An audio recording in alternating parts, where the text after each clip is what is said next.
Welcome to Season 3 of Pod Practice with Team USA player Quinn, Team USA Grandmaster player Mikey Lunn, and myself, Alex Atkins. You can now find us on YouTube, Spotify, Apple, and anywhere you listen to your podcasts. We want to keep growing the Pod Practice community, so reach out to us with your thoughts on IG and YouTube at podpractice_pod, or email us at show@podpracticepod.com. I hope you enjoyed the episode. For the first 3 years of me playing Frisbee, you had a backhand and you had a boyfriend, and those were the two throws that you could throw. I think that the advice to grip a disc tighter when learning to throw is bad advice. I think it's really bad advice. Don't listen to those people that tell you to grip it tighter. It's not good advice. Yeah. Especially when you're throwing your boyfriend, don't grip it tighter. Yeah. You got to keep it loose for the boyfriend. Anybody else feel like rolling us in instead of me today? Welcome back to another episode of Pod Practice, where today we shoot the shit because we don't have much to talk about. We'll answer a couple questions that we've had the last few weeks, and I guess Shred is top of mind, Vegas is top of mind, and maybe a little pop culture stuff. And I guess, welcome back, Matty. We have had specific requests to have Matty on this season, and as he disappears, I think this might be the first time you've made an appearance in season 3. I think so. I'm even though I'm not on the pod, I spend so much time with you guys. I feel like I don't miss anything. Yeah. Matty's on our text chain, so he gets everything.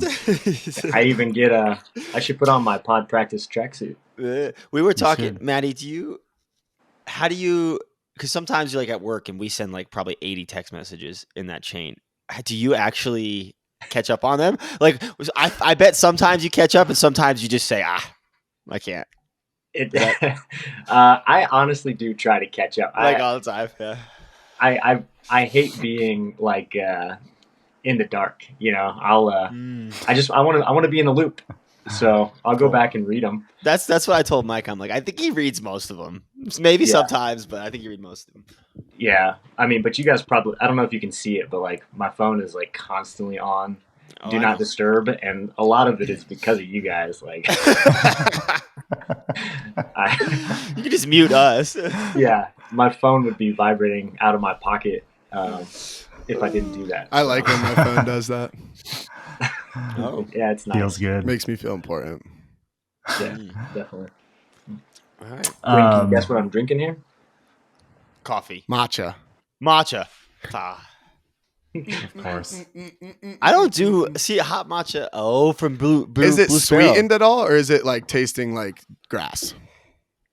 The Blue Sparrow place down the road from my house, they put powdered sugar in it.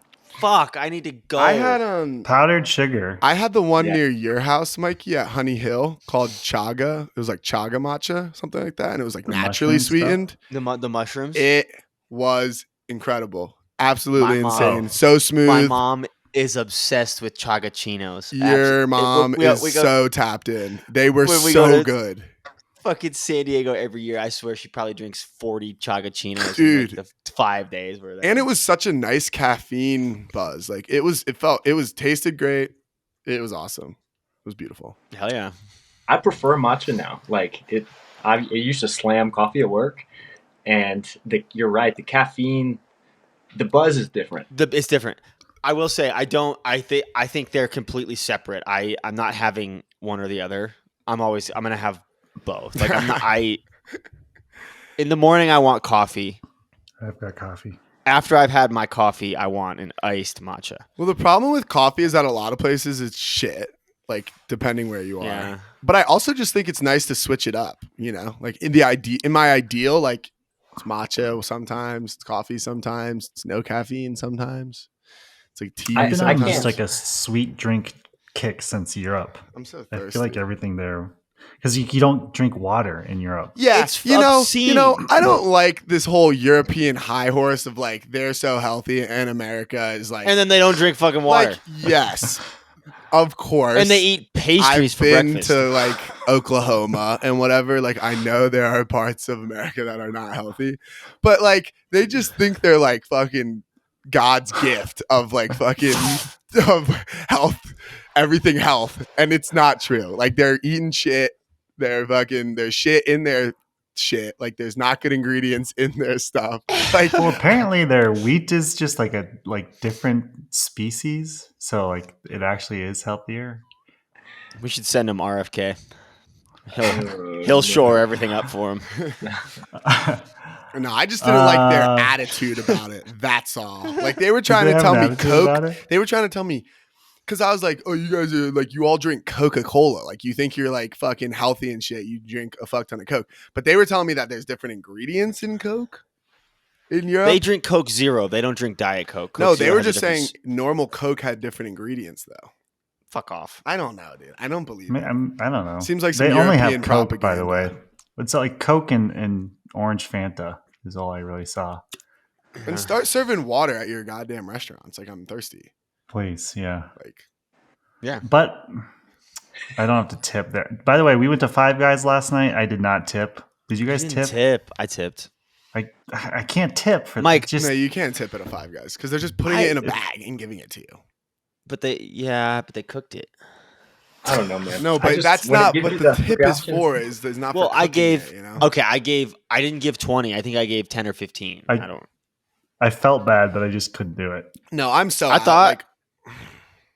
I thought I was gonna have like a stomachache last night or this morning because I ate 2 double burgers.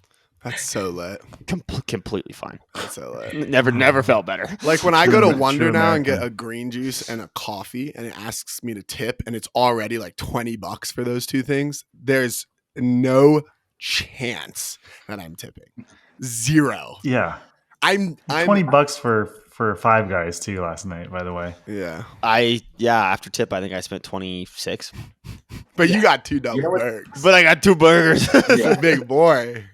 What's crazy is I could probably count on one hand the number of burgers I've eaten in the past 10 years, excluding this past month. And now me and Quinn have been eating hella burgers. Burgers are amazing. Quinn loves burgers. Wait, which is weird because an American boy. I would say recently, it's a recent thing though, because in the last like year or 2 I've loved burgers, but before then I wasn't. But recently, dude, I could eat a burger every fucking day, and I pretty much only eat them with you, which is a lot. Well, I'm really big on smash burgers lately. I eat more burgers away from you too. Smash burgers are the best. Mike, we should go to Rhino Country Club. Yeah, the best. Come too. The best burger in Colorado. It's an Eagles bar. So. Eagles bar. How do you invite? Like that's so disrespectful that you say, Mikey, you should come to an Eagles. Because we were talking about burgers, and Mikey said he likes smash burgers. An Eagles bar. I forgot. That's ridiculous. We should all go. No, I don't want to go this place. It's the best burger. It's the best burger I've ever had. I don't want to go. I don't. US Open I've been hanging out with a lot of vegs and being in Europe. I don't really eat a lot of meat anymore. How about that? Bro. I made cool, bro. I don't know if you guys saw. I made paella the other day because I was missing it from Spain. I love when you do the cat mouths on your. I think that's fucking. No, I think that's hilarious. The cat mouth boiling the bubbles. Yeah. Speaking of tipping, I thought of this. I mean, Dev and I have been watching like an episode of The Office, like to fall asleep to. After we're done with our other shows, we've seen it like 12 times. But the tipping thing, there's this scene, and Dwight goes, "Why would I tip someone for a job that I can do? Like I can deliver food, I can drive a taxi." And then he goes, "I did, however, tip my urologist." And then it fucking ends. It's like that. And he goes, "Because I am unable to pulverize my own kidney stones," or some shit like that. Wow, that's very Dwight. I mean, it's fucking perfect. All right, where do you want to start here? From the top. Over here at Pod Practice, we are excited to announce that we are partnering with Greatest Bag to provide you with all of your ultimate bag needs. If you're looking to get a new ultimate bag, head on over to greatestbag.com. And if you use code PODPRACTICE10, you will receive 10% off your purchase. So people asked, like, after we did an episode where Quinn talked about one of his workouts, we had a few requests for specifics in terms of what we're training, and I guess like the actual sets and reps if we want. I don't know if we can try to go that specific. Huh? And then also, I guess, time of season. And I guess we can start with where we're at right now. Like we're at the tail end of the UFA season, middle of club season, God. or beginning of club season because it's so weird now. How many days are you lifting right now, each of you? Bro, I'm trying to 3, but 2 of them are like pretty upper body and like recovery focused. Like I haven't really been lifting legs that much. I haven't been able to. I'm down to 1 day. Man. I can't. I'm tired. I haven't. I don't know. I haven't been like able to run outside of practice or lift outside of practice that much right now because it's just like I'm focused on recovery, and like if I go in the gym and like lift hard, it's just not good. Like I'm not. Yeah. Getting anything out of that. How many days a week are you practicing and playing, I guess, as well? That's the thing is like we're not even practicing that much, but like I just feel like the UFA is so hard on your body, and it's better to like spend the days like even we practice like once a week and then we have a game or 2 games. But like if you spend that entire week like trying to recover for the game, I think that's like the best use of your time, for me at least. What kind of recovery stuff? Well, I go to PT, get dry needling, rolling, Theragun, certain stretching. Normatec boots are so good. I for the first time ever went and got a sports massage 2 days ago. I need to do that. So yeah, we have like a massage therapist like partnership this year for the summit, and I just went and took advantage of their like free 30-minute sports massage. Not thinking that it would do too much, just maybe loosen up my hips and my glutes. And the therapist did a fantastic job. And what I didn't expect was I have some like kind of chronic plantar fasciitis ankle stuff.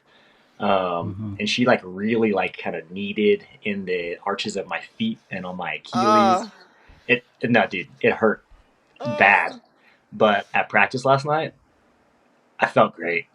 Wow. I felt great. So I need to go. I think you guys should hit up Symmetry 360. Is it like a dark room and all like sensual massage? See, I don't like that. I just want to be hurt for like an hour and then leave. Do you know what I mean?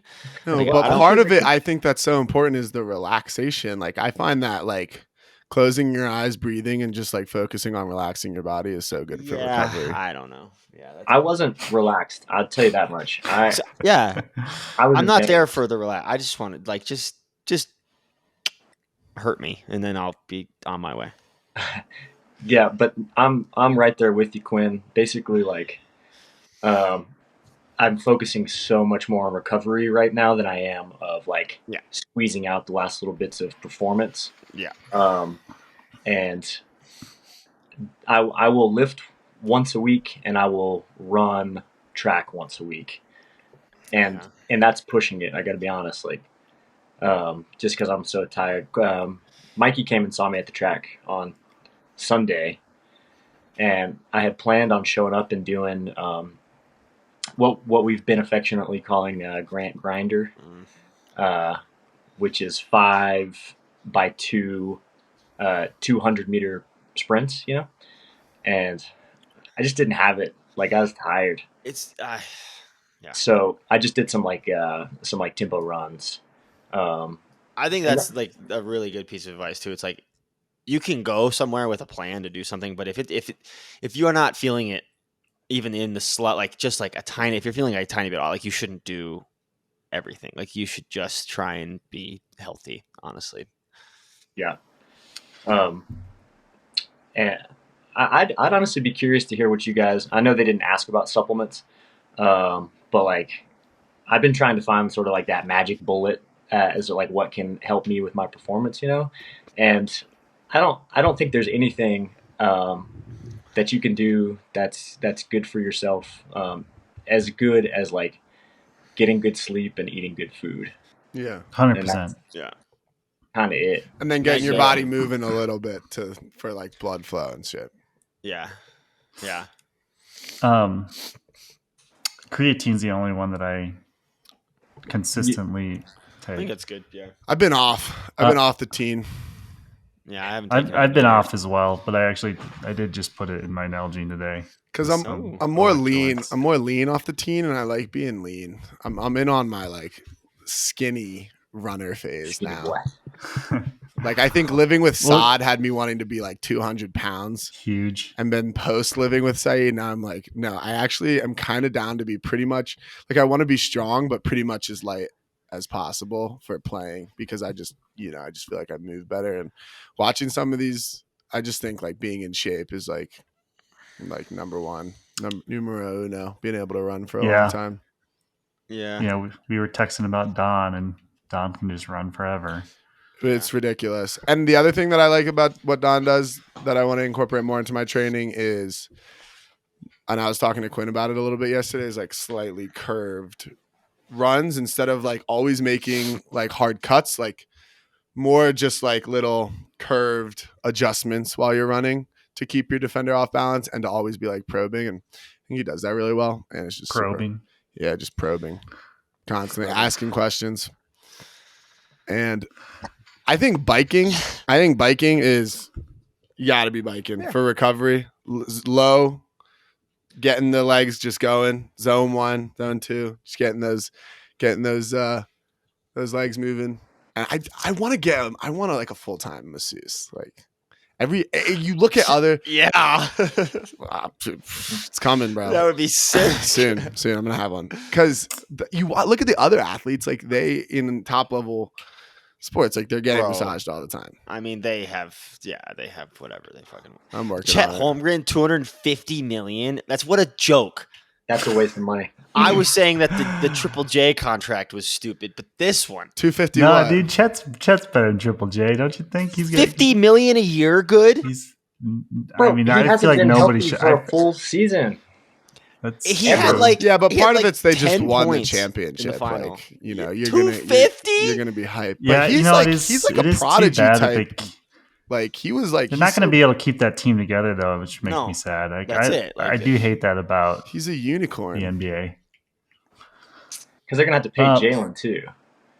Yeah. So yeah, and it's over. Yeah, they're gonna have 3 max guys. Over. I fucking hate the Thunder. Yeah. Do we need to? They replaced the Grizzlies from like the young up and coming team, and then they did it. I know this Grizzly erasure. Maddie's a Grizzlies fan, by the way. Yeah, sorry. It's kind of a crazy comparison to make. I don't know if they replaced them. Well, they were like, the Grizzlies were like the young, super athletic, fun to watch team. Yeah, that's fair. And then Josh started flashing firearms in the locker room. Maybe a couple injuries. Got some and stuff can't make a jump shot. Those are tough. To do. 2 tough ones. I'll talk about my workout stuff a little bit. It's different, right? Because I'm probably more similar to like what most people would be like. Because you guys play UFA. Not me. Most people do not do that. Well, you're not currently playing UFA. I probably, but I also play fewer tournaments than most of our listeners, I would guess. Like, I practice once a week for Grandmasters, and I will have played 3 tournaments by the time Nationals comes. So that's like kind of typical for a club season. and we started way earlier than you guys did for our practices.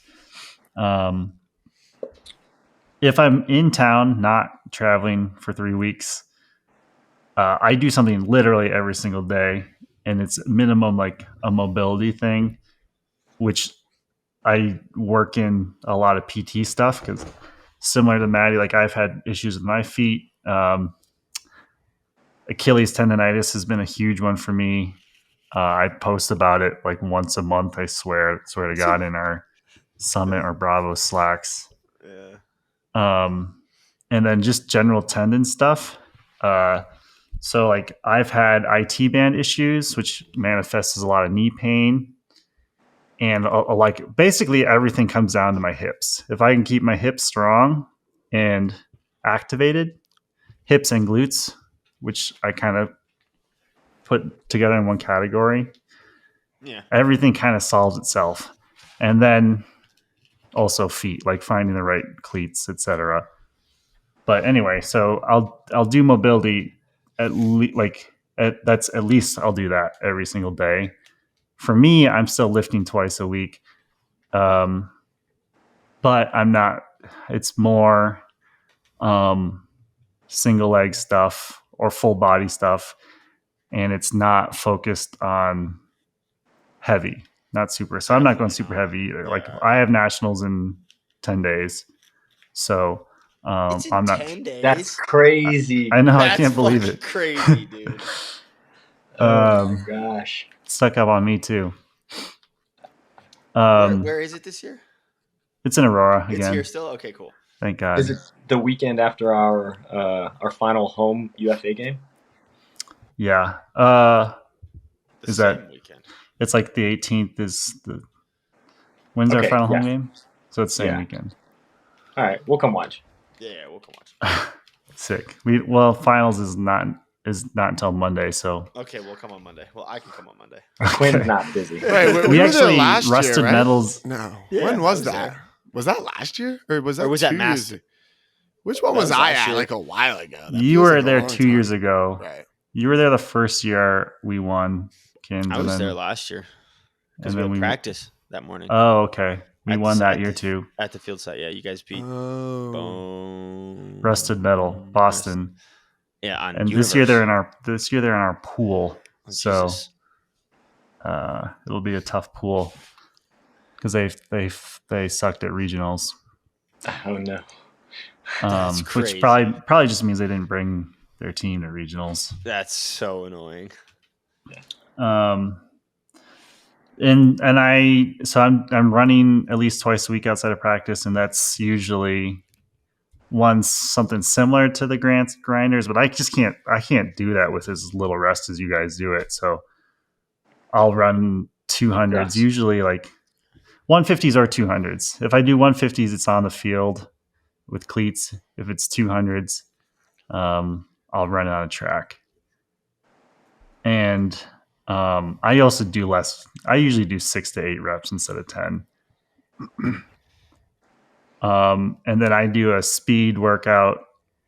So that's with cleats on. And it's usually like we actually do a lot of curved sprints in those. Kins, actually, Nevison gave us some of those. So those are really good. And then maybe a power workout. Power workouts are like basically just plyos. And explosive things, but because of my tendonitis, I actually sometimes don't do that.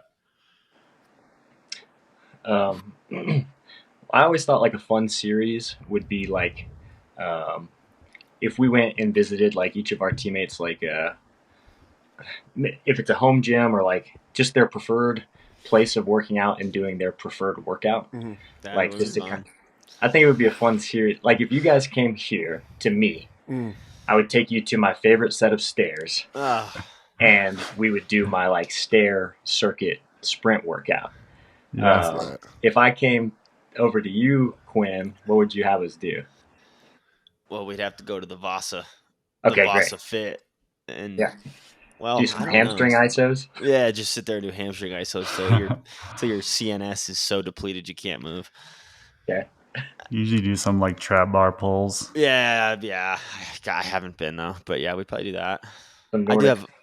I got a few nice fields around here too. I do just like going out and running around and throwing. But by myself, it looks really funny. I'm just out there, just like jumping around and throwing stuff. And yeah, you guys can't come work out with me yet until your resting heart rate is low enough. Because you just wouldn't be able to make it. I'm working on it, bro. I'm working on it. yeah. You'd come check out my place of workout. They at the North Boulder Park, they have this like fitness thing they put outside.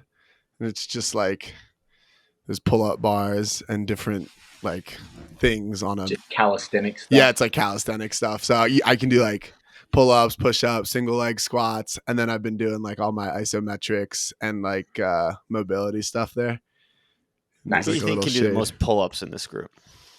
Me. Yeah, Matty was ripping. I mean, Mikey was ripping, dude. How many can you do, Mike? 17 maybe. Yeah. No way I can do that. No. I can do like we should have like a pull-up and a push-up competition. That would be fucking hilarious. I'd be by far the slowest of us. I think I could do more pull-ups than you. Maybe. I guess you're quite strong and lighter than me. Yeah. I haven't done them in a while though. I've done during COVID, I used to do so many pull-ups. I got like 32 in a row at my best. But during COVID, I was doing pull-ups like every single day.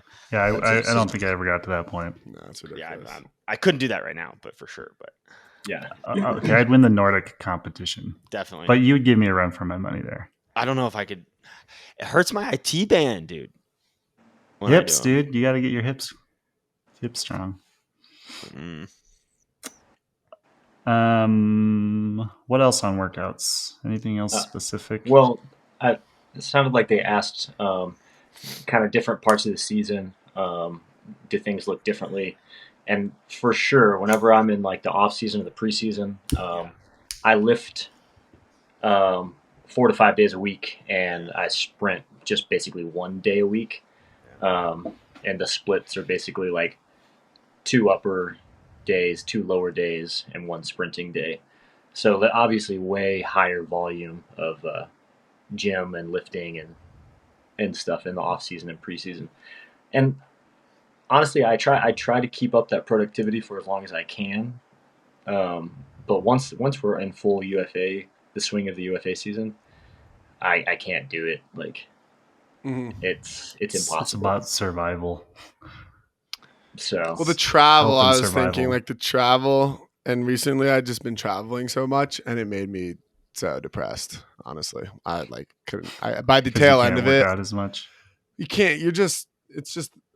I mean, like all of it. It's just the accumulation of everything that comes with traveling. Like you're not eating consistently what you want to be eating. Like you're sitting on planes or in cars for long periods of time, a lot.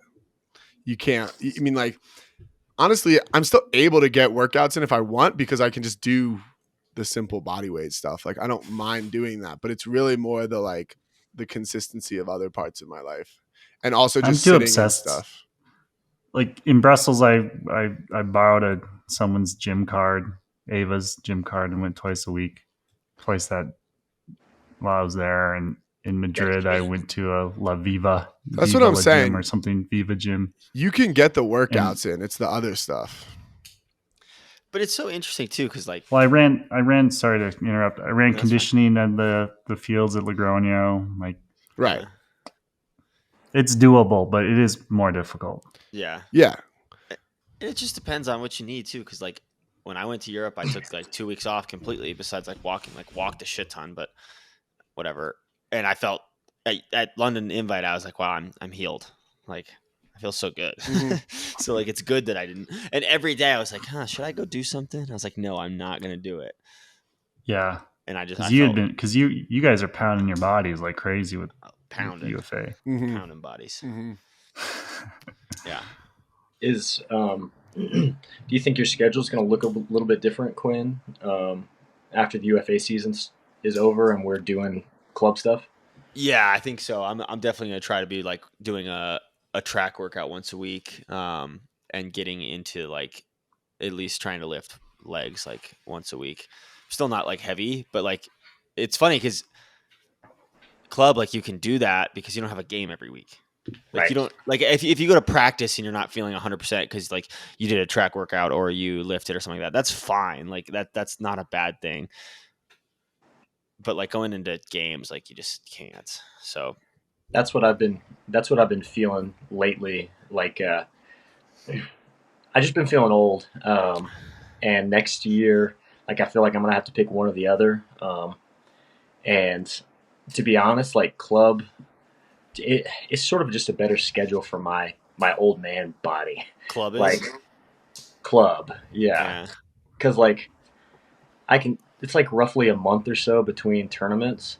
And at least I can make sure my body is like feeling good. And the tournament, schedule is brutal, but I don't know, man. UFA games are harder than tournaments. I think so. I don't think it's the road close. trip is not close. Back-to-back road trip UFA is the hardest thing ever. It is significantly harder than a 2 or 3 day tournament. There's no recovery. Yeah. Significantly. Yeah. And I would say one UFA game is harder than a day of a tournament. I definitely feel it in my body. Like it's crazy. And it's turf. And it's, especially like our fucking Salt Lake game last week. Like just you basically had 0 rest and had to go out. So brutal, and I'm sick. I'm walking off this fucking field after grinding out a point just with chills. I'm like, oh god. We might be trying to bring in the huddle, and then it's like there was a couple times I got to the sideline. I sat down, and as soon as literally as I'm sitting down, they're like catching a goal, and I'm just like hopping back up, running to the line. Whereas, like in a club game, the next point may not even have started. Like the time between points is so much longer. They can score in 2 throws, and if you're O-line, and they could score in 2 throws on your D-line, and you still get minutes of rest every single time. And there's more stoppages with calls. Mm-hmm. Just yeah. Take charge of your real estate future with HomeForce, the all-in-one home buying service built specifically for Ultimate players, their friends, and their families. Powered by the Ultimate Lending Team, HomeForce was engineered by Ultimate players for Ultimate players. It's your one-stop shop for everything real estate. Let Jim Nolte and his team at HomeForce quarterback the whole process, or jump in just where you need help. Follow at Ultimate Living Colorado on Instagram. Maybe this is like a decent segue into Defties. Road trip stuff and how to survive on the road. I guess I'm kind of trying to tie in pop culture. I don't know if that might be a stretch, but do we want to just start with? Oh, you know what? We haven't talked about athleticism and throwing ability in Europe. So should we do that first? Yeah. I don't know if I'm qualified enough to answer. Kins is probably the most qualified. Wait, what was it? What'd you say? The question. Oh, go ahead, Quinn. If you. So we're just comparing the athleticism and throwing ability of European players versus USA players, and I don't know, like the teams that the people that I played against usually are really good because the only time I've played is like London Invite, all World Games teams, and then like Wook. I think the depth is the biggest thing. Like the top players in Europe are just as athletic and just as good at throwing usually as the top players in the US, I would say. But the depth isn't there. Yeah. But like the France World Games team is so athletic. Like they're really athletic. That's the one that stuck out to me that I was like, wow, these guys, like this team is fast. Like that team was fucking fast. But yeah, I would say it's just depth is the difference. Yeah, I agree. Yeah. Kins, would you in it? Yeah. Like, I don't think. I feel like. Yeah, I agree. Yeah, I think that's the. Yeah, it's a good argument for the 2 players with the best UFA seasons this year are Europeans. I think it's a sick storyline, and I guess one thing, if I kind of like a different way of answering it too, is I do like how some Europeans like, because like they maybe have less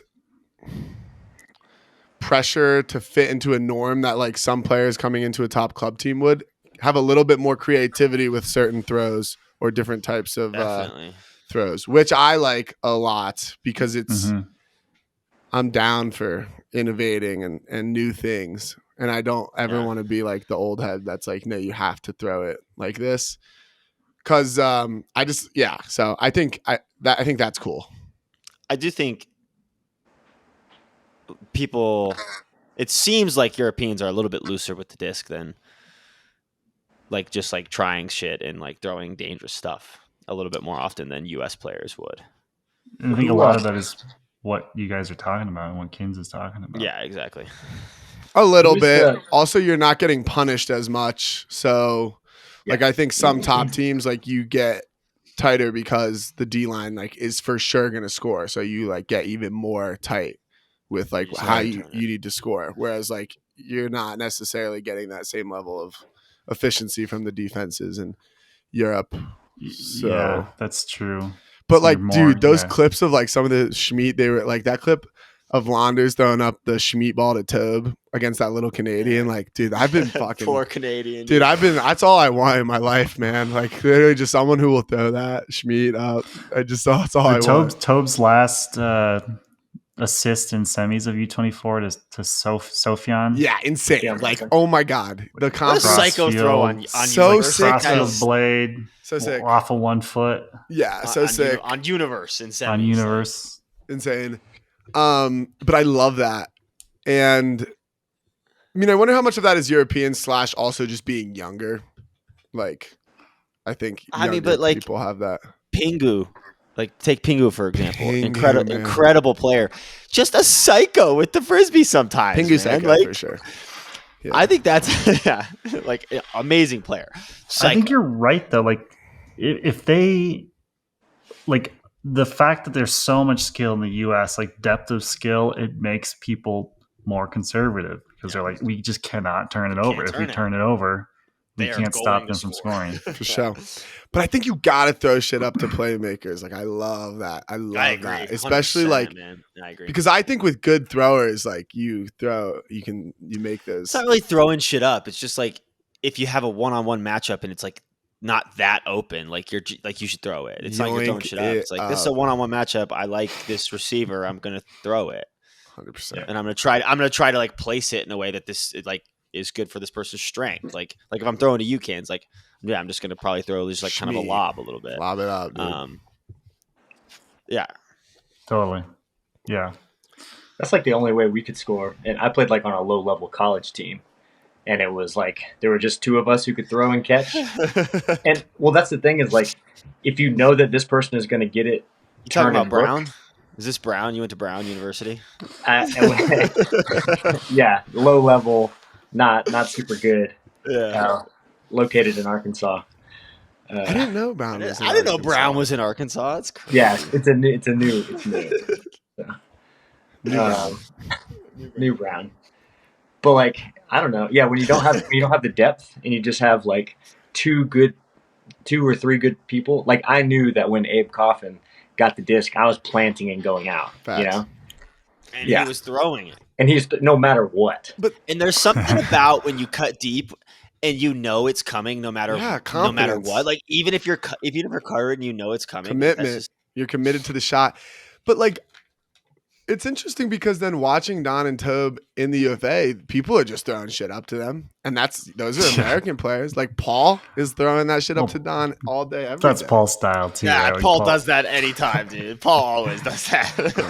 But it's just, I love that type of free flowy play. Yeah. Me too. Yeah, well, and we should do it more like, I don't have the stats in front of me, but like how many more completions did our offense have last week? Like 90. We don't know about just offense, but we basically know because our defense didn't have any completions. Had like 2 completions. Would they have 10 completions? So we were at like 290. Yeah, we were almost 300, and they were like 200. They were just under 200. We had like 85 or 95 more throws than they did. Yeah, we try to play this like. We just got a big confirmation from Ine, by the way. Ine locked? Yeah, Ine's locked. Let's go. as a guest, future guest. Sorry, go ahead, Matty. Well, all I was saying is like, we try to play this like perfect style of ultimate where like mistake-free ultimate, where it's like make the right pass, dump, swing, continue, rather than just like taking advantage of. We have some good athletic matchups. Like just let that thing go. We're just a little tight, dude. We seem a little tight, and that's why I didn't mind Coleman getting a little upset yesterday. I was for it. Same. I was for it because I feel like we've been looking stuff off. And after that, we looked less stuff off. We had that point where Hunter had it, threw a flick to Coleman. Coleman threw it to Mueller, like some unders that we had previously been looking off that like at a high level, you got to throw to people who have a step on a hard undercut, because if you're not throwing that, then the defense is you're just allowing them to not have to play defense. So we had a couple points where we threw that stuff. 2 of the breaks we had last night was Coolman hucking to me. And it literally, before those 2 points, I just told him, I was like, I don't really care where you are on the field or where I am on the field. Just if you run get away. It, I'm going. Facts. Yeah. I fucking love that. And like, because we had that one earlier where Hunter made the undercut for you and you threw it and he kind of like tailed it off. And, we just can't be doing that shit. We can't be doing that. Like, you have to step under. You got to take those yards. That is one nice thing. Like a guy like Noah, you can he's going to go get it. Yep. Yes. Well, and I thought Salt Lake was doing that really well. Like, I don't know why it stood out to me, but maybe just because we hadn't been doing it and then they did it. And I was like, oh, I like it. But like, Russ Nuggy had the disc on the goal line and someone just made made an undercut for him and he threw it early. And you just like, the guy really wasn't that open. Like, our defender's right on his back, but it wasn't like a contested play. Like, it was like just a clap catch under. But like, good teams have that chemistry. Like, they see what the defense is giving you. Yeah. Okay, you're on top. I'm running hard under. I'm throwing it. Like, we're taking those yards, and then like we just keep doing that, and that's why they had so many less completion. So it's so nice to have those receivers. Like Plow is another one of those guys at PEC. I threw an under to him. He was tightly covered. He caught it, and after we ended up scoring after the point, he's like, "Wow, that was a tight one." I was almost surprised he threw it. I was like, honestly, like we have to. Like you have to. Like, I know you're going to go get it. And then it opens up those deeps like so much after that too. Once you're throwing those tight ones and the defense is like, because like as a defender there, you're like, well, fuck, I either got to be tighter or you just keep giving it to them. And that's cool. It's like the chess game. But yeah, I also just like when other people get a little feisty at practice. It's nice. And I like it. I do like it. And I know it'll be fine. Yeah. We had a lot of good opportunities to segue here, but now it's going to be a little non sequitur, I suppose, of road trip preparation. Pray. That's literally, man. You just have to ask God to bless you. Yeah. Even if you're not religious, like you just have to pray to a higher power that you're going to be okay. So we have our last road trip coming up this weekend. We leave tomorrow night at 9 p.m., I think, right?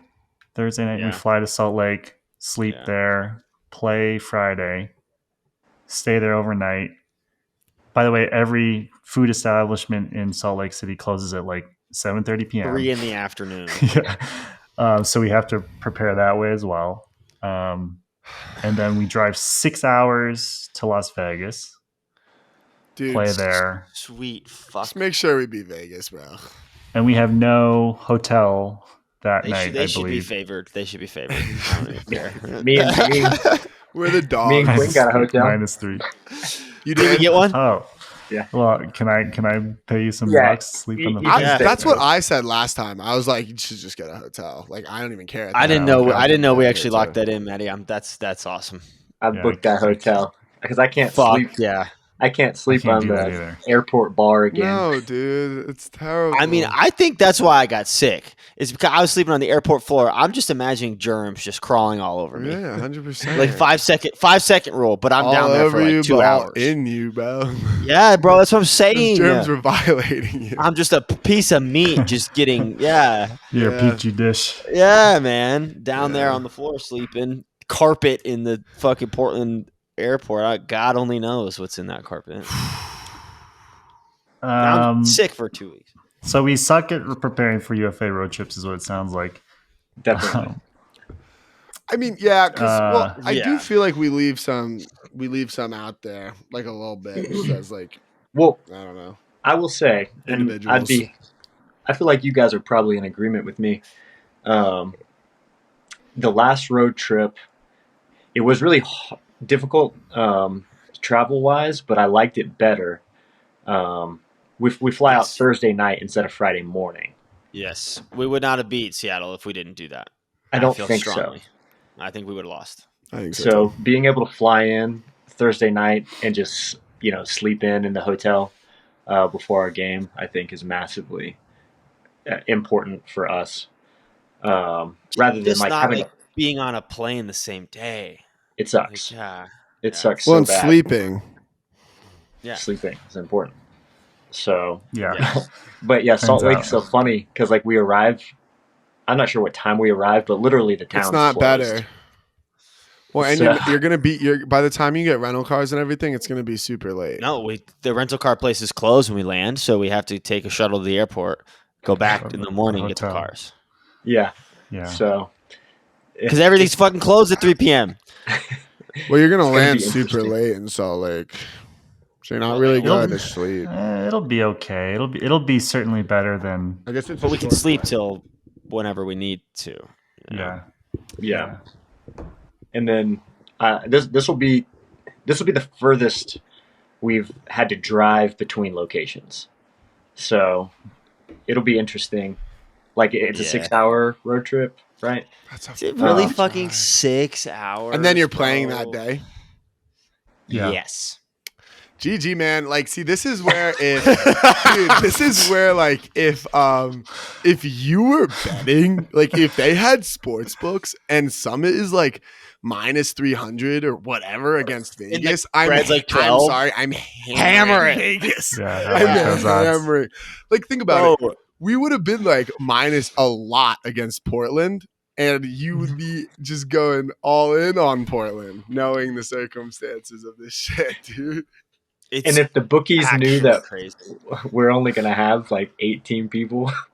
There's got to be someone in Vegas who's down to bet with me anyway. The gun. I will be there. I will have my cleats. Let's go. So normally, that's absurd. Whenever me and Quinn are in a car together, we just make everybody listen to like the music we listen to. That's what me and Saeed do.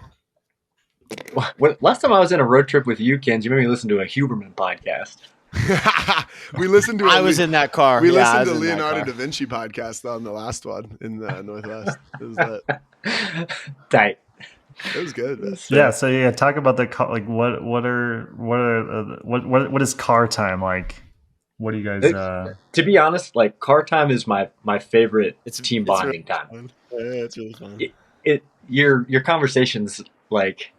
They're just kind of free flowing, and like you really get to know your teammates. They can become unhinged sometimes, but I love making people rank things like their favorite top 3 songs, and it's like you have to put them in order. Like it's top 3 songs, put them in order. Like it's not like not in order. Oh, it could be this one. No, it's like your top 3 or like your top 3 shows or movies. I love that shit. Sam Van was in our car last time, and he was like, we asked him about songs or whatever, and he's like, I don't really like music or something. Yeah.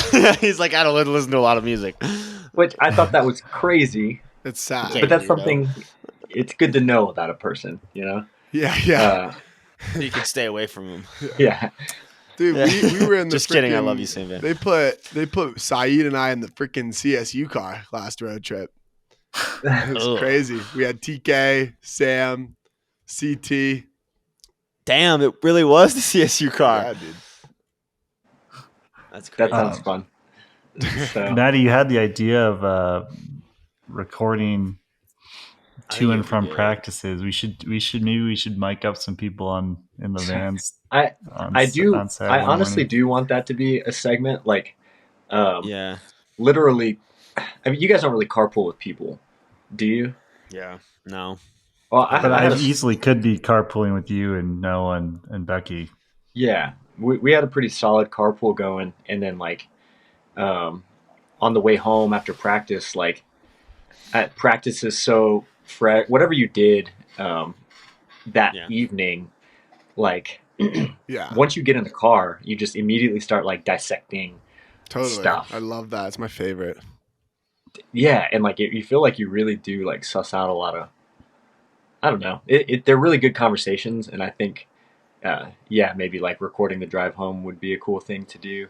But I also feel like probably a lot of unhinged shit too. I'm sure. Yeah, I wonder if it would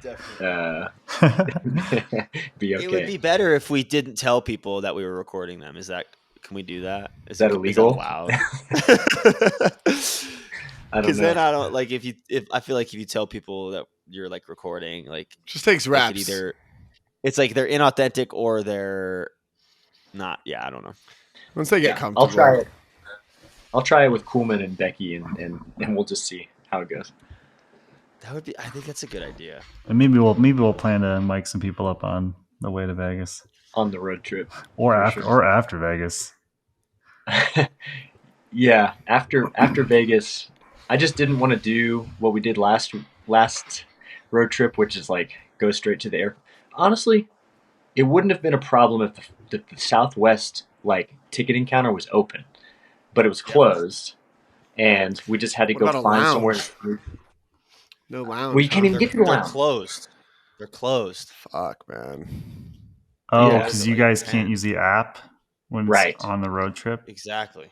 So because we book things as a group, huge group, and they don't let you have to print out. Yeah. Huh. And like all of the self-serve kiosks were like, it just said offline or whatever. So it was so annoying. We just went and found some like, booths like in like a bar or restaurant to sleep in. It sounds so depressing. It was professional. But I booked good thing we won both those games because goddamn. Yeah. I will say winning games on the road is super fun. Like the hangout afterwards is always a good time. Like I remember, it was probably our first year in 22. Did we have to like come back against San Diego? I can't remember. I remember we were at dinner. And Nutt was there, and Nutt was a veteran of the league, and he was. We lost against San Diego on the road that year. No, we were 12-0. Nope, 11-1. We lost to San Diego. For real? Yeah, we split. Yeah, that's right. We were. Okay. I wasn't there. Jay got hurt in the middle of the game. Yeah, we were down to like 17 players or something like that against San Diego. Damn, we went 11-1 once. That sounds so cool. Yeah, the league was. We were playing against plumbers at that point, though. Like legitimately.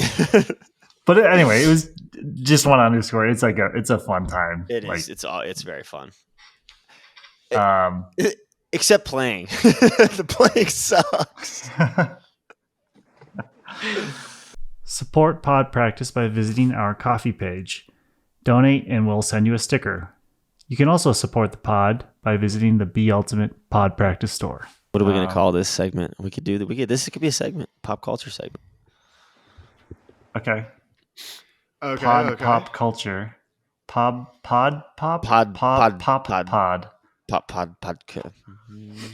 It's catchy. Practice. Okay, so the fourth P is what we could call it. Pod practice, pod call, pop. The fourth P. 4P. Pod practice. 4P. Yeah. Pot. I don't know what they all are.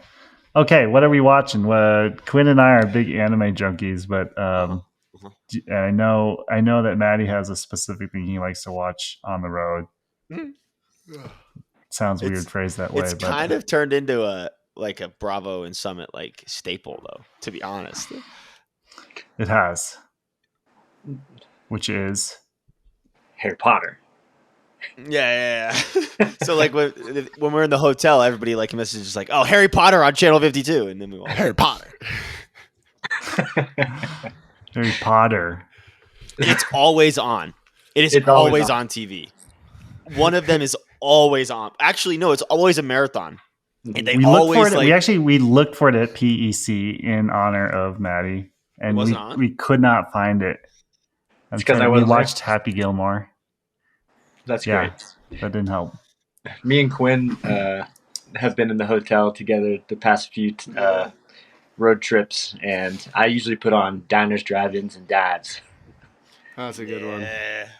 Yeah, it's just a good turn. It's a good comfort thing. Show. Yeah, so good. Very positive. Which is, yeah, definitely.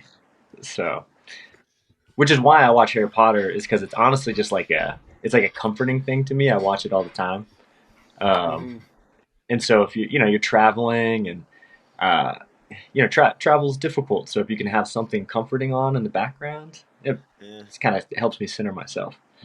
So, what about on the airplane, Matty? You just podcast on the airplane, huh? Yeah, just a podcast guy on the airplane. So, I'm still listening to Darknet Diaries. It's like a cybersecurity sort of like the host tells like quote unquote stories from the dark side of the internet. So they're pretty nefarious, sort of I don't know, kind of dangerous stories that happen. Mr. Robot type stuff.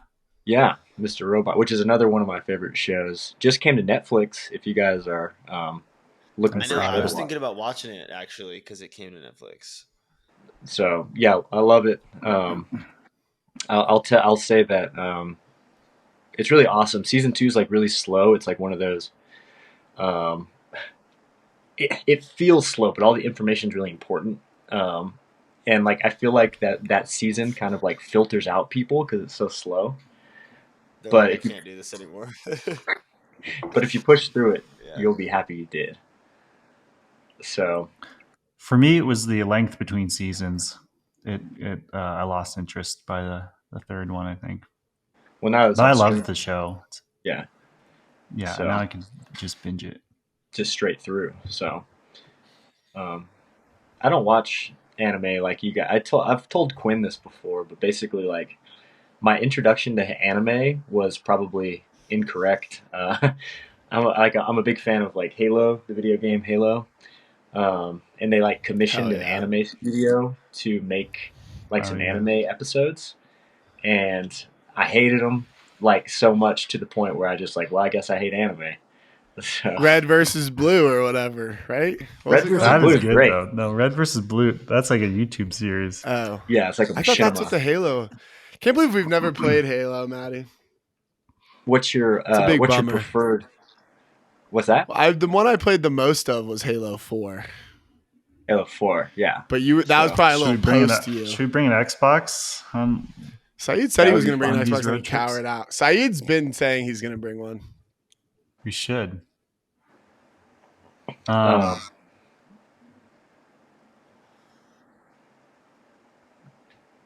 Quinn.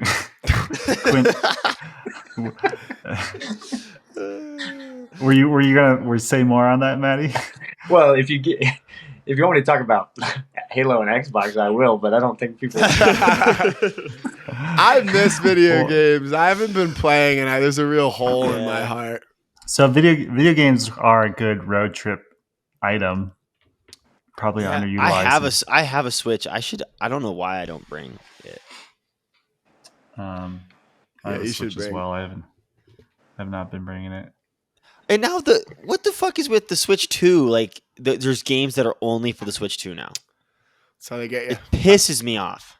I actually watched a video about Switch 2 today, and evidently the old CEO has passed away, and he was a gamer himself and very much wanted to like deliver proper gaming culture to gamers. And now the CEOs whoever's running the company are just like bottom line guys, business guys, just capitalism. Stakeholders.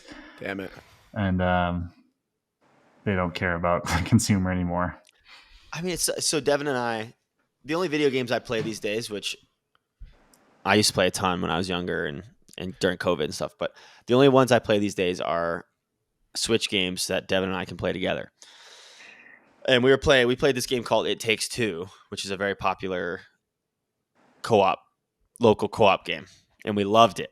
And we were waiting for the second one to come out for like a year or two. Like, just watch. We're like, it's coming. It comes out like last week. And we go to buy it. It's only for the Switch 2.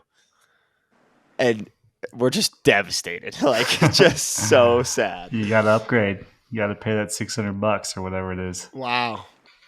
That's crazy. You guys play Overcooked? Yeah, that's what we played. We played Overcooked. We played It Takes Two. We played Cuphead, which is that one was a little too difficult for Devin. Is really is that like hard a platformer? game. It's like a platformer shooter, and it's really fucking hard. And I'm really good at video games because I grew up playing them all the time. Like, I was homeschooled. All I did was play video games, so I'm good at video games. Devin, not so much, which, whatever. Usually we only beat levels because she would die, and then I would have to solo the two-person version by myself, and that's how we beat them, but it was really fun. And then it was really fun. and then we played a game recently called Unravel 2, which was cute and fun. Not super hard, but just kind of fun. We're probably going to get into either Mario Kart or Super Mario Wonder, but we haven't decided which one we're going to get yet. Why not both? Well, I think I turned Jess off to video games for probably ever.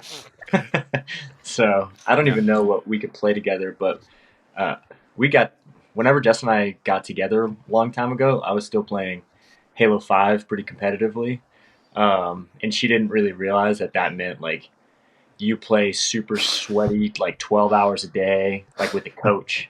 And you're like, it's not like fun. Like, you're playing to get better, and like you're locked. Yeah. Dude, how have we never played video games? That sounds so lit. We totally should. I mean, and that's the problem is, like, if I play video games, that's how I play video games. And that's so what I was just about to say. I get so sweaty. This reminds me, I just love when we were driving from Seattle to Portland this past weekend, my car was Colson, Slayton, Catan, David, Sam Stats, and oh god, I'm gonna forget Sandy. And I grew up playing Super Smash Bros. Melee, which is like I think it's the greatest game ever, but it's also just like one of the sweatiest games ever, and like the competitions are crazy. And I didn't know this, but Colson used to like compete Super Smash Bros. Melee. So we just like got into it, and like everybody in the car was just like, what the fuck is going on? Like, we're talking about like the techs of the game and like all this shit. And people are like, what is going on? So that was pretty cool. Which console is Melee on? GameCube. Okay. Yeah, but it the fall, like, for the one that came out on the Wii after Melee, Brawl, somebody came out with a hack to make if you wanted the new characters and the new maps and stuff, they came out with a hack called Project M. And it basically made the controls and the gameplay the same as Melee, so that you could still perform. Like, the techs were just like, they're glitches in Melee that allow you to move faster and do things better. So Project M for Brawl was like this. It was that, but you could play it on the Wii and have the new characters and shit like that.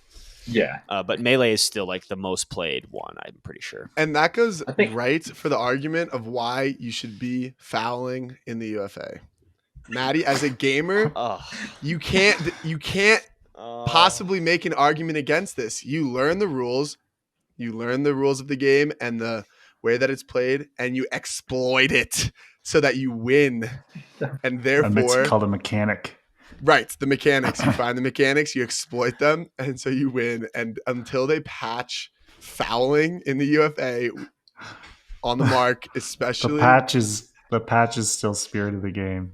It's so dumb. It pisses me off. Let's not get into this, but the more and more I play the UFA, the more and more I think it is necessary. Not like it's necessary that they introduce like foul limits and stuff like that. 100%.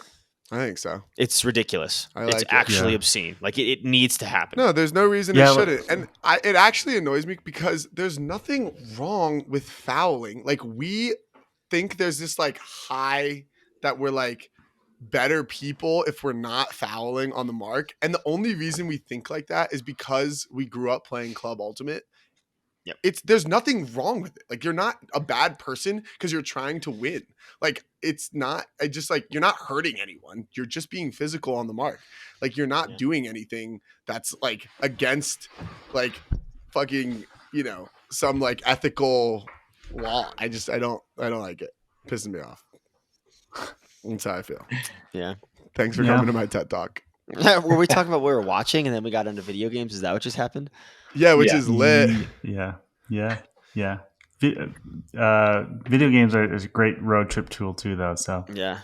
But I did have an anime question for you, Quinn. Go. Because I know you're a subtitle guy. Yeah, I watch both. You do? I do both. I do too. I'm not a stickler about it anymore. Some people get really, really weird about it. I do both. I think two things for me. One, I cannot use my brain at all when I'm just watching TV anymore. Mm-hmm. So I don't want to read, even though it's not that difficult. And two, I'm usually multitasking, I guess. Sure, and you can't multitask if you're watching sub. Yeah. Yeah. And also, I guess the dubs are getting better. The dubs, the new anime, I generally watch them dubbed because they're good. Some of the old ones are good too, though. Like Bleach dub is really good, I think. My favorite, Cowboy Bebop, very good. Have you watched Lazarus yet? No, I really need to though. I need to. I haven't watched it yet either, but it's in the Cowboy Bebop world. Yeah, which is really cool. Very cool. So that's on my list. Cowboy Bebop. I see you have Dan to Dan written down right here. Is this to watch? I've watched it and I love it. Okay. Have you started the second season? It just came out. It just started. Yeah, last night I watched. It's awesome. You got Free Rin down here, which might be my favorite anime. It's close. Free Rin is so good. I think it might be the highest rated anime. But fucking Solo Leveling won Anime of the Year. Oh, really? Yeah. As Matty and Kins completely check out. But, listen, I'm paying attention. I watched an anime yesterday. What'd you watch? I watched Pokemon. Is that anime? Yeah, that's anime. Yeah. Hell yeah. Yeah. It's like one of the OGs. It came up on my YouTube suggestion. I said, you know what? I got an hour and a half. I'll watch this. Yeah. So, what's the one that I am supposed to watch? Ghost in the something? Ghost in the Shell. Ghost in the Shell. Oh, that's like a classic. It's a movie. Yeah. There's like a bunch of series also, but the movie. You just need to watch the movie. Watch the movie. Yeah. Okay. Great.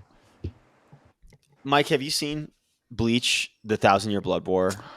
No, I've not watched a lot of Bleach. Really? Oh man, it's so good. Is it considered one of the big three? The big three, yeah. It's Bleach, Naruto, and One Piece. Sometimes people put Hunter x Hunter in there too, so it's kind of like four. Hunter x Hunter's, I feel like, just like, I don't know, a little different than those other three. But I think Bleach. I love Naruto, but I think Bleach is better. I guess never mind. We don't have to go that nerdy. Yeah. What was you were asking me about some specific series though, right before me? I thought so, but I forget what it was. Before when? No, like just a minute ago. It wasn't Lazarus, something else. It's okay. We don't need to talk about anime anymore. Kins, what's your favorite TV show? I don't watch TV. I watch. Yeah, I didn't think you did. I watch YouTube.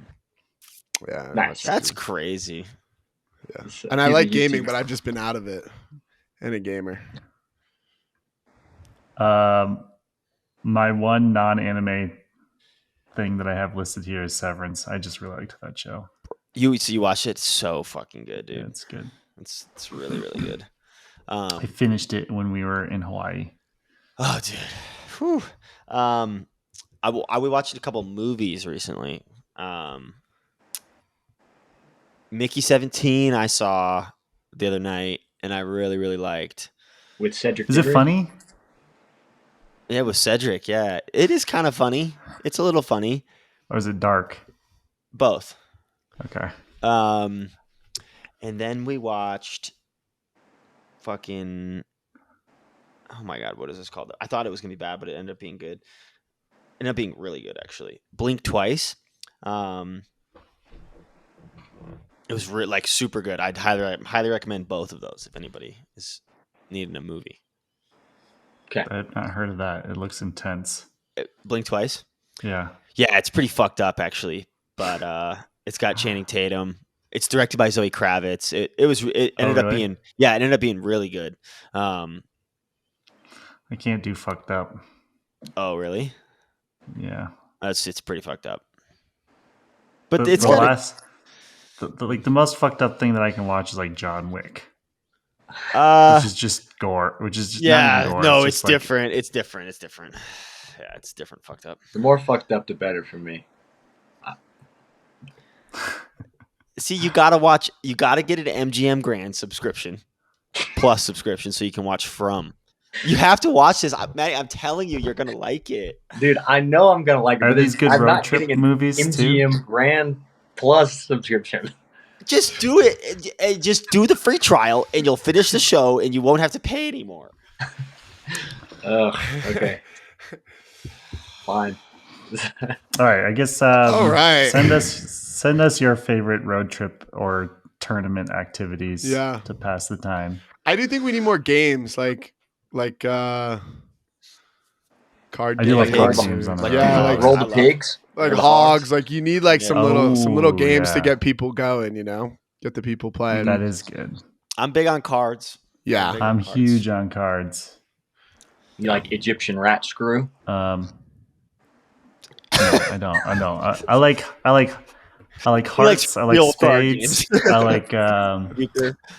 Euchre. I love euchre. I love bidding games. Yeah, although I don't really play play poker. You like trick games? Yeah, I like trick taking games a lot. I don't like. But send us your favorite. Well, sorry, I was just gonna say. Period. I don't like any games. No, I don't like. What's that card game? Coup. Is that what it's called?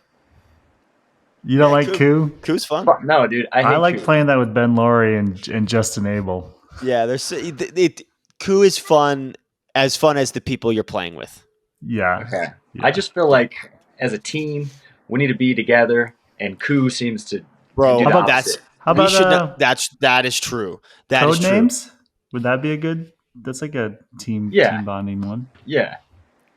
Something Communication. like that. Yeah.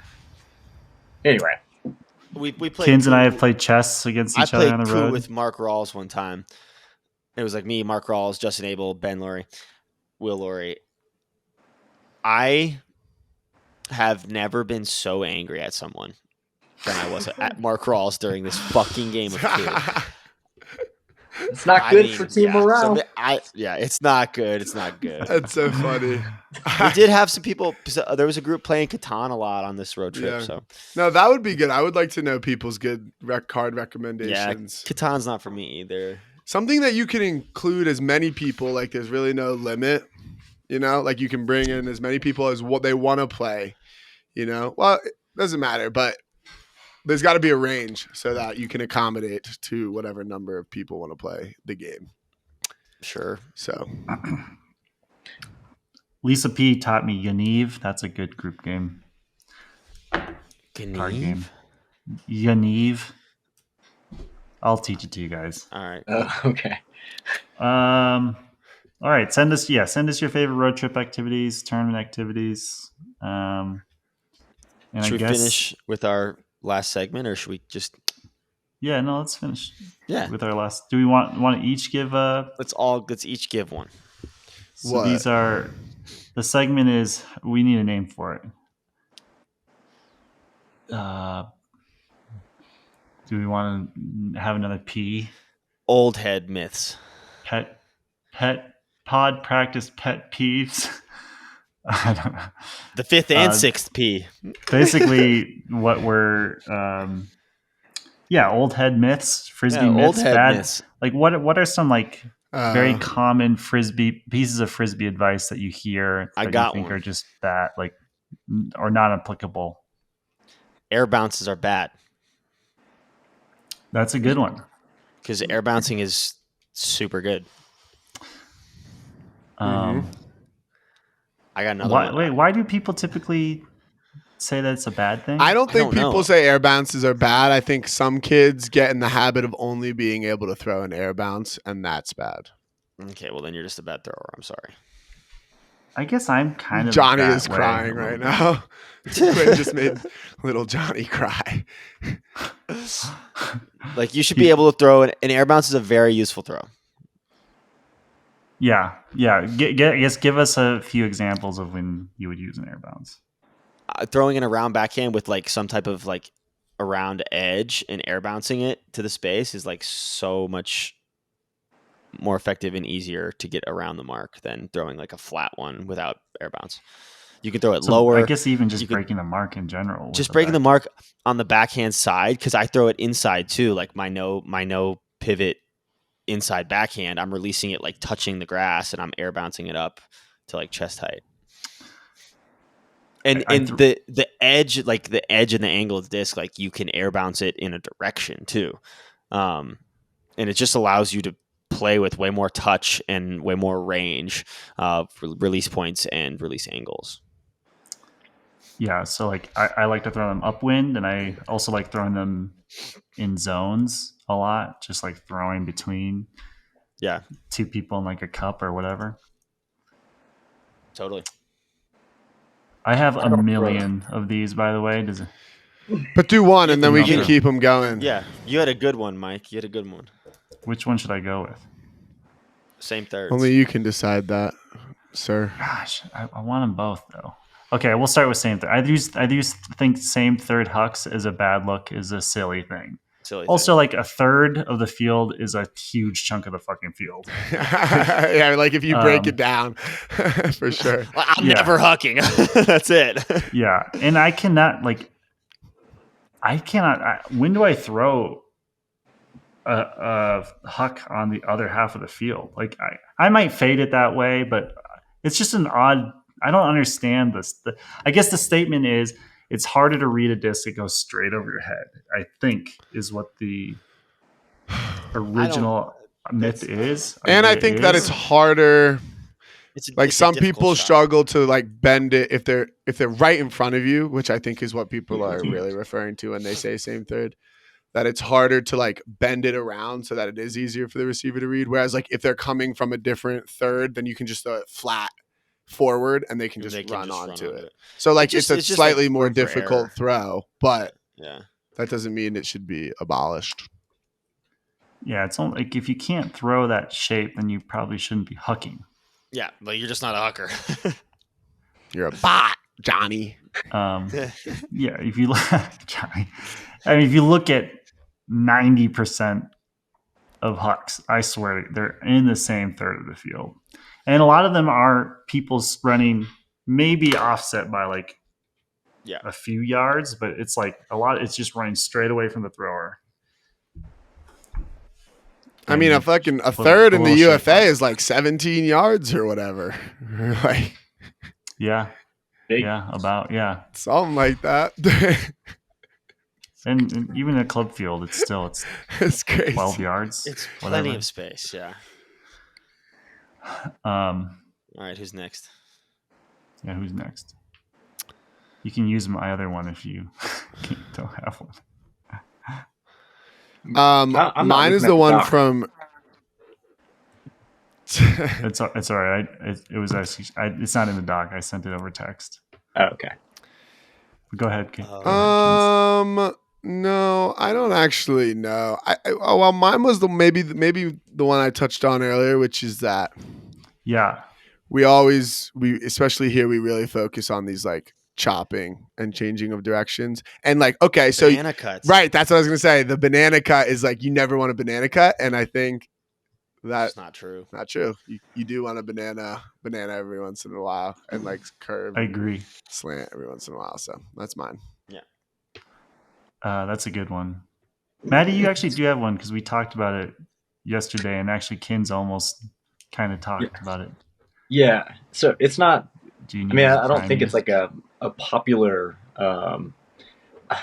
advice or faux pas, but I just remember whenever I picked up Frisbee, I started playing in college, I was like obsessed with throwing hammers. And my teammates. Well, so how many times have you seen me throw a hammer, Quinn? You should tell the story and like never. In Right. game, never. Because so they like all the upperclassmen basically were like, stop throwing hammers. Like they just kind of like beat it out of me because like they're not wrong. I just need to focus on, some like traditional other types of like throwing or break throws. But like the hammer for me at that point in time was like, it unlocked the whole part of the field. But again, I got like sort of chastised for doing it. So I stopped throwing it all together and I just don't throw it anymore. So you should tell the story about what they called flicks back then, to what like around that time as well. I don't know if you should tell that story. I don't know if I should. No, come on, it's good. It's good. It's good. I think it's good. Okay, I'll do it really quick. Yeah. So, we can do it. This is what we can end with. This is a good story. Okay. I did, for the most part, start playing like real Frisbee in college, but like prior to that, in high school, we did have a whole bunch of just like people who would go meet in a field after school and like play like 20 on 20 pickup Frisbee, barefoot. If you get it past the trash can, like that's a score type of Frisbee. So like that was the Frisbee that I grew up beautiful learning how to play. What's that? But I said it was beautiful. Totally. Everybody's terrible. And like for the most part, everything is some sort of like backhand or barbecue backhand or like hammer, because like that's all we could really throw. But there was these two dudes who actually took Frisbee a little more seriously, and they learned how to throw a flick. And like they would show up to the field early and like practice throwing forehands to each other. And okay, mind you, this is like in 2004. And so like we basically made fun of them for being like two try-hard dudes that the best thing that we could come up with is that like they were gay and they were each other's boyfriends. And I don't know why you made fun of people for that back in the day, but it was a different time. Okay, that's how it was. It's so funny. It's so dumb. It's also so it's funny so dumb. because it's just you don't hear it anymore where we live and shit. So like it's just the novelty of it is so good. Totally.